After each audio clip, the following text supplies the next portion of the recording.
Sveiki atvykę į diskusiją. Atrodo, kad krikščioniškame pasaulyje viskas turėtų būti, gana aišku.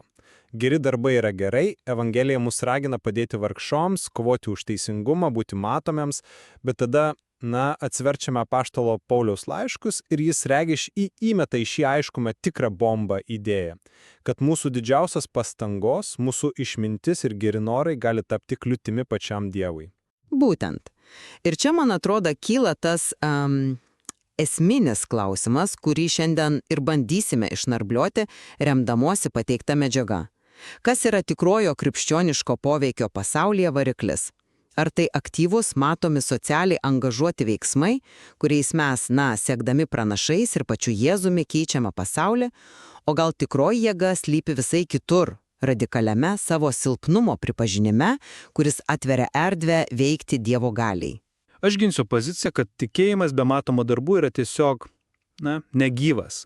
Mūsų pašaukimas aktyviai veikti pasaulyje, būti jo šviesa ir druska. O aš teiksiu, kad pamiršus Pauliaus pamoką apie silpnumą, net ir patys geriausi darbai gali tapti tik puikybės išraiška ir, tiesiog užgožti Evangelijos esmę. Gerai, tai pradėkime nuo to, kas atrodo akivaizdu. Mano galva, krikščioniškas liudijimas yra, neatsiejamas nuo veiksmo. Pranašas Izaijas tiesiog šaukia, kad Dievui nerūpi formalus pasninkas ir ritualai, galvos lenkimas, jam reikia konkrečių dalykų. Kad laužytum duoną solkstančių, priglaustum benamį, neimtum neteisybės pančius. Tai ne dvasinės metaforos, o labai žemiški apčiuopiami darbai. Ir Jėzus Evangelijoje pagal Mato tarsi pratęsė šią mintį tik dar stipriau. Jis sako, tegul jūsų šviesa taip šviečia žmonių akivaizdoje, kad jie, matydami jūsų gerus darbus, šlovintų jūsų tėvą danguje. Čia nėra jokių išlygų. Būtent matomi darbai tampa keliu, kurio kiti ateina prie Dievo. Juk švyturys negali sakyti, aš tiesiog būsiu šviesa savo pačiam. Visa jo esmė šviesti laivams tamsoje. Taip ir mūsų tikėjimas jo prasme atsiskleidžia tik per matomą veiksmą, kuris gelbsti rodo kelią. Būti žemės druska ir pasaulio šviesa – tai ne būsena, tai yra veiksmas. Suprantama. Tai stipri ir, sakyčiau, klasikinė pozicija. Bet štai čia apaštalas Paulius ir žengia į sceną kaip dramos herojus, apverčiantis viską aukštyn kojomis. Kai jis rašo korintiečiams, jis iš esmės pasako, aš atėjau pas jūs ne su įspūdingais argumentais ar darbais. Ir štai čia yra sakinys, kuris man tiesiog sprogdina smegenis. Jis sako, aš buvau pas jūs silpna, labai bijodamasi ir drebėdamasi. Tik įsivaizduokim, kas būdamas sveiko proto tai prisistatytų bandindamas įtikinti žmonės pačių svarbiausių dalykų pasaulyje. Tai neįtikėtinai radikalu.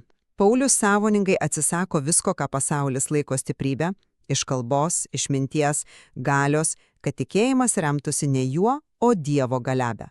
Jis supranta, kad krikščionybės centre stovi nukryžiuotas Mesijas, tai yra bejėgis, pažemintas Dievas. Tai absoliutus paradoksas. Ir skelbti tokį Dievą galios ir sėkmės priemonėmis yra tiesiog absurdiška. Būti druska ir šviesa, mano supratimu, prasideda nuo palaiminimo dvasios. Juk Jėzus tos žodžius sako iškart po to, kai palaimina romius, liūdinčius, persekiojamus. Tai ir yra tas kontrastas pasauliui, o ne bandymas jį nustebinti savo pasiekimais. Gerai, bet ar tuomet neatsidurime aklavietėje? Jie veiksmai yra rizikingi, nes gali virsti puikybę, o vidinė nuostata nematoma. Tai kaip išvis įmanomas liudijimas? Jėzus atrodo labai aiškiai kalba apie matomumą. Jis sako, kad žiburio nedega tam, kad pakištų po indų. Kaip žmonės matys gerus darbus, jei mes bijosime juos daryti, kad tik nepasirodytume išmintingi ar stiprus? Pagal tavo logiką pranašas Izaijas turėtų sakyti, svarbiausia viduje jauski gailestingą alkstančiam, bet neduok Dievą jam duonos, nes tai gali tapti tavo puikybės aktu. Man atrodo, tai veda į visišką neveiklumą. Socialinis teisingumas, pagalba vargšiui, tai nepasirenkama veikla, o pati Evangelijos širdis. Be šių veiksmų liudijimas lieka tik graži, bet tuščia idėja. Palauk, aš nesakau, kad nereikia veikti. Klausimas yra ne ar veikti, o iš kur veikti. Paulius kelia klausimą apie šaltinį ir priemonės. Evangelijos, kuris skelbia neturtingą ir nukryžiuotą Dievą, negalima skelbti turto ir galios priemonėmis. Ar mūsų aktyvizmas, mūsų socialinės programos, mūsų pastangos padaryti gerą Kartais netampa tiesiog dar viena subtili žmonių išminties forma. Mes sukūrėme tobulą planą, kaip išgelbėti pasaulį. Įgyvendiname jį savo jėgomis ir tada sakome, štai pažiūrėkite, koks geras mūsų Dievas, jei įkvėpė tokiems darbams. Bet ar žmonės tada šlovina Dievą, ar mūsų organizacinius gebėjimus? Paulės logika yra ta, kad skelbėjo silpnumos yra ne trūkumas, o būtina sąlyga, kad veiktų Dievo dvasia. Tai atlaisvina erdvę stebuklui, o ne žmogiškam rezultatui. Taip, rizika tapti žmonių išmintim yra reali, pripažįstu. Bet kokia alternatyva? Sėdėti sudėjus rankas ir bijoti, kad bet koks geras darbas bus išpūstas puikybės. Izaijas regi išmato didesnį riziką neveiklumą, abejingumą. Šaltinio komentare aiškinančiame Izaiją yra labai stipri frazė, kad teisingumo veiksmai yra pačios Dievo veiklos imitavimas. Kai maitiname, glubodame, išlaisviname, mes tiesioginė to žodžio prasme tampame jo rankomis ir kojomis pasaulyje. Mūsų veiksmuose įsikūnija Dievo meilė. Tai nėra tiesiog žmogiškos pastangos, tai yra dieviškos veiklos tąsa. Juk ne veltui sakoma, kur meilė, ten ir Dievas. Aktyvus meilės veiksmas yra tiesioginis Dievo buvimo įrodymas pasauliui. Skleidžia šaltinis. Aš visiškai sutinku su fraze, kur meilė, ten ir Dievas. Bet psalmių komentaras pateikia nepaprastai svarbų patikslinimą, kuris viską keičia. Jame sakoma, kad Dievas yra teisingumas, o žmogus tik iš teisingumo. Prancūziškai tai skamba dar tiksliau. Dievas yra žistis, o žmogus žistis. Tai yra milžiniškas skirtumas. Tai reiškia, kad teisingumas ir meilė nėra mūsų prigimtinės savybės. Mes jų neturime ir negaminame. Mes jas tik atspindime. Tai keičia viską. Užuot bandant patys gaminti teisingumą ir imituoti Dievą, galbūt mūsų užduotis yra tiesiog būti kuo švaresnių veidrodžių. O veidrodis pats nešviečia, jis tik atspindi šviesą. Taigi svarbiausia tampa ne pastanga, o atvirumas, laidumas. Pauliaus pavyzdys tai puikiai iliustruoja. Būtent atsisakymas savo jėgų, savo išminties atvėrė kelią Dievo dvasiai. Bet ar tas buvimas atspindžiu nereiškia pasyvumo? Ar veidrodis gali pats nuspręsti atsisukti į saulę? Galų gale mums duota laisvo valia ir atsakomybė veikti. Jei aš matau neteisybę ir nieko nedarau, teisindamasis, kad laukiu, kol per mane veiks Dievo dvasia, ar tai nebus tiesiog bailumo ir abejingumo pridengimas dvasingumo kauke? Jėzus sako, jūs esate pasaulio šviesa. Atkreipkime dėmesį, ne uždaros bendruomenės, netikinčiųjų grupelės, o viso pasaulio. Komentare pabrėžiama, kad bažnyčia egzistuoja dėl pasaulio. Mūsų misija, kaip aš ją suprantu, yra atskleisti pasauliui jo paties grožį ir gyvenimo skonį. Parodyti, kad Dievas jau veikia kiekviename meilės, gailestingumo, teisingumo geste, nesvarbu, kas jį atlieka. O tam reikia aktyviaus, empatiško įsitraukimo į pasaulio reikalus.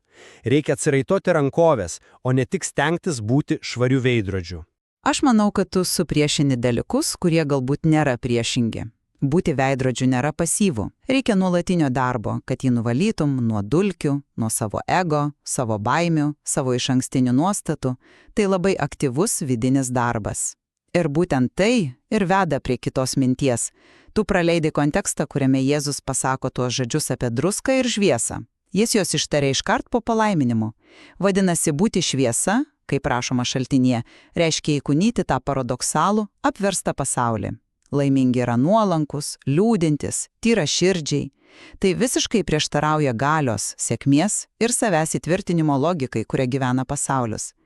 Vadinasi, liudijimas yra ne tiek prisitaikymas prie pasaulio ir jo problemų sprendimas jo pačios priemonėmis, kiek kontrastingas, alternatyvus gyvenimo būdas. Šviesa išsiskiria tamsoje, ne todėl, kad jį rieka, o todėl, kad jį tiesiog yra kitokia. Ir čia yra dar vienas pavojus, apie kurį užsimena komentaras. Per didelis aktyvumas gali virsti arogancija.